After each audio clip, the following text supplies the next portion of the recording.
வணக்கம். சிகப்பரிசியில் செய்யக்கூடிய ஒரு உப்புமா எப்படி பண்ணலாம் அப்படின்றது தான் இந்த வீடியோவில் நம்ம பார்க்க போகிறோம்.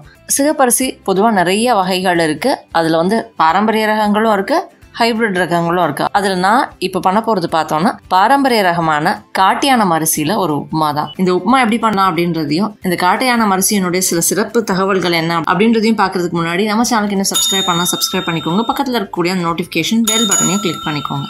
இந்த காட்டியானம் அரிசி உப்புமா பண்ணுறதுக்கு நான் காட்டியானம் அரிசி ஒரு கப் அளவுக்கும் அதோட ஒரு ஸ்பூன் அளவுக்கு துவரம்பருப்பும் எடுத்துக்கிறேன். இப்போ இந்த அரிசி எடுத்துக்கிட்டோம். இதை நல்லா ஒரு 2-3 தடவை கழுவிட்டு ஒரு 2 மணி நேரம் ஊற வச்சுக்கிறேன்.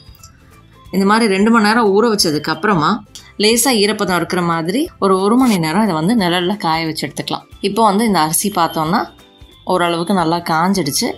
இதோட ஒரு ஸ்பூன் அளவுக்கு சீரகமும் ஒரு அரை ஸ்பூன் அளவுக்கு மிளகும் சேர்த்துக்கிறேன். இப்போ இது நாளையுமே ஒன்றா சேர்த்து நம்ம குருணையாக அரைச்சி எடுத்துக்கலாம். இப்போ நீங்கள் சிகப்பரிசி ரவையோ இல்லைனா அரிசியை உடச்சி வச்சுருக்கீங்க அப்படின்னா தனியாக இந்த துவரம்பருப்பு, மிளகு, ஜீரகம் இதை மட்டும் ஒன்றா சேர்த்து லேசாக சூடு பண்ணிவிட்டு உடச்சோ இல்லைனா பொடியாவோ நீங்கள் எடுத்து வச்சுக்கலாம். ஏன்னா இந்த அரிசி உப்புமா பண்ணுறதுக்கு இந்த பொடி ரொம்ப முக்கியமானது. அந்த மாதிரி தனியாக ரவை மட்டும் எடுத்துக்கிறீங்க அப்படின்னா இந்த மாதிரி இந்த 3ஐயும் சேர்த்து ஒரு பொடியாக பண்ணி வச்சுக்கோங்க. நான் இந்த 4ஐயுமே ஒன்றா சேர்த்து இந்த மாதிரி உடச்சி எடுத்துக்கிறேன். இதை நீங்கள் தனியாக நெய் சேர்த்து வறுத்தும் எடுத்துக்கலாம். நான் அப்படியே செய்ய போகிறேன். அடுத்ததாக நான் ஒரு மண் பாத்திரத்தில் எண்ணெய் சேர்த்துக்கிறேன். நல்லா அடி கனமாக இருக்கக்கூடிய பாத்திரங்களும் நீங்கள் எடுத்துக்கலாம். இதில் கொஞ்சம் கடுகு சேர்த்துக்கிறேன். கடுகு நல்லா பொரிஞ்ச உடனே அதில் வெங்காயம் சேர்த்துக்கலாம். ஒரு 2-3 நிமிஷம் இந்த வெங்காயத்தை நல்லா வதக்கிக்கலாம். ஓரளவுக்கு வெங்காயம் நல்லா வதங்கினதுக்கப்புறமா கருவேப்பிலை, பச்சை மிளகாய், கேரட்டு, பீன்ஸு, பட்டாணி இதெல்லாம் சேர்த்துடலாம். பச்சை மிளகாய் இந்த மாதிரி சின்னதாக நறுக்கிட்டாலும் சரி, இல்லைனா கீரி போட்டுக்கணுனாலும் கீரி போட்டுக்கலாம். கீரி போட்டுக்கிறீங்க அப்படின்னா ஒரு 4-5 பச்சை மிளகாய் சேர்த்துக்கலாம். சின்னதாக நறுக்கி போடுறீங்க அப்படின்னா 2 பச்சை மிளகாவே போதுமானதாக இருக்கும். இப்போ இந்த நல்லா நம்ம வதக்கிக்கலாம். குறைஞ்சது ஒரு 5 நிமிஷமாவது இதை நல்லா சிறுதியில் வதக்கிக்கலாம். காய்கறிகள் ஒரு அரை பதம் வேகிற வரைக்கும் நம்ம இதை நல்லா வதக்கிக்கலாம். இதோட நீங்கள் வேறு எந்த காய்கறிகள் சேர்த்துக்கணுன்னாலும் சேர்த்துக்கலாம். இல்லை காய்கறிகள் இல்லாமல் வெங்காயம் மட்டும் சேர்த்தும் நம்ம பண்ணலாம். காய்கறிகள் சேர்த்து செய்யும் பொழுது கூடுதல் ஒரு சுவையும் கிடைக்கும். அதே மாதிரி சத்துக்களையும் நம்ம எளிமையாக பெற முடியும். இப்போ இது நல்லா ஓரளவுக்கு வதங்கினதுக்கப்புறமா நம்ம உடச்சி எடுத்து வச்சுருக்கிற காட்டியானம் அரிசி, துவரம்பருப்பு, அந்த ஜீரகம், மிளகு இந்த கலவையை இதோட சேர்த்துக்கலாம். இப்போ இதை நல்லா ஒரு 5 நிமிஷம் வதக்கிக்கலாம். இந்த காட்டியானம் அரிசி பார்த்தோன்னா நீரிழிவை கட்டுப்படுத்துறதுக்கு ஒரு முதன்மையான பாரம்பரிய அரிசி அப்படின்னு சொல்லலாம். இந்த அரிசிக்கு ஏன் இந்த மாதிரி பெயர் வந்தது அப்படின்னா, இந்த காட்டியானம் நெல் ரகம் பார்த்தோன்னா நல்ல உயரமாக வளரக்கூடியது. இந்த நெற்பயிர் வளைஞ்சிருக்கக்கூடிய இந்த காட்டுக்குள்ள யானையே உள்ள வந்தாலும் தெரியாத அளவுக்கு உயரமாக வளர்ந்துருக்கும். அப்படின்றதுனால தான் காட்டியானம் அப்படின்றதுக்கு ஒரு பெயர் இருந்தது.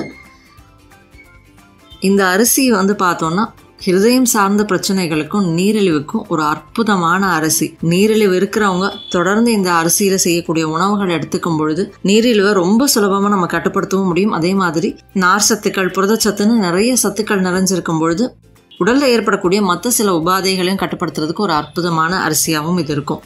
இப்போ இதோட சுடு தண்ணி சேர்த்துக்கிறேன்.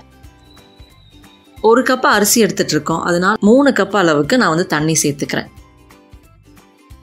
இதுக்கு தேவையான அளவுக்கு உப்பும் சேர்த்துக்கலாம். இது நல்லா கொதி வந்ததுக்கு அப்புறமா சிறுதியில் இதை குறைச்சி வச்சுட்டு ஒரு 15லேருந்து 20 நிமிஷத்துக்கு இதை வேக விடலாம். அடிப்பிடிச்சிடாமல் அப்பப்போ இதை கிளறி விட்டுக்கலாம். லேசாக மூடி வச்சு இதை வேக விடலாம். ஒரு 15 நிமிஷத்துலேருந்து 20 நிமிஷம் கழித்து பார்த்தோன்னா இது ஓரளவுக்கு நல்லா வெந்திருக்கும். இந்த நேரத்தில் ஒரு ஸ்பூன் அளவுக்கு நெய் இதோட சேர்த்துட்டு அப்படியே அடுப்பை அணைச்சிட்டு மூடி வச்சிடலாம்.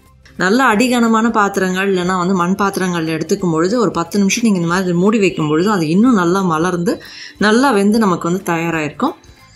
ஒரு 10 நிமிஷம் கழித்து எடுத்தோன்னா நமக்கு ஒரு சுவையான நல்ல ஒரு சத்தான நீரிழிவுக்கு ஏற்ற ஒரு அற்புதமான பாரம்பரிய அரிசியில் செய்யக்கூடிய காட்டியானம் அரிசி உப்புமா தயாராகிருக்கும். இதோட சட்னி, சாம்பார் சேர்த்து சாப்பிடலாம். நல்ல ஒரு சுவையான நல்ல ஒரு ஆரோக்கியமான காலை உணவுக்கு ஏற்ற சிற்றுண்டி. நீரிழிவு இருக்கிறவங்க மட்டும்தான் இந்த அரிசியை சாப்பிடணுமா அப்படின்னா கிடையாது. எல்லாருமே சாப்பிடலாம். நல்ல ஒரு ஆரோக்கியத்தை கொடுக்கும். குழந்தையின்மை மாதிரியான பிரச்சனைகள் இருக்கிறவங்களுக்கும் ஒரு அற்புதமான உணவாகவும் இது இருக்கும். கண்டிப்பாக ட்ரை பண்ணி பாருங்கள். இந்த வீடியோ பயனுள்ளதாக இருந்ததுன்னா லைக் பண்ணுங்கள், மற்றவங்களுக்கு ஷேர் பண்ணுங்கள். நம்ம சேனலுக்கு சப்ஸ்கிரைப் பண்ணிக்கோங்க. பக்கத்தில் இருக்கக்கூடிய அந்த நோட்டிஃபிகேஷன் பெல் பட்டனையும் கிளிக் பண்ணிக்கோங்க. என் ஆரோக்கியம், என் குடும்பத்தின் ஆரோக்கியம், என் சமூகத்தின் ஆரோக்கியத்திற்கான பயணம் இது. கைகோர்ப்போம், ஆரோக்கியத்திற்கு விதையாவோம். நன்றி.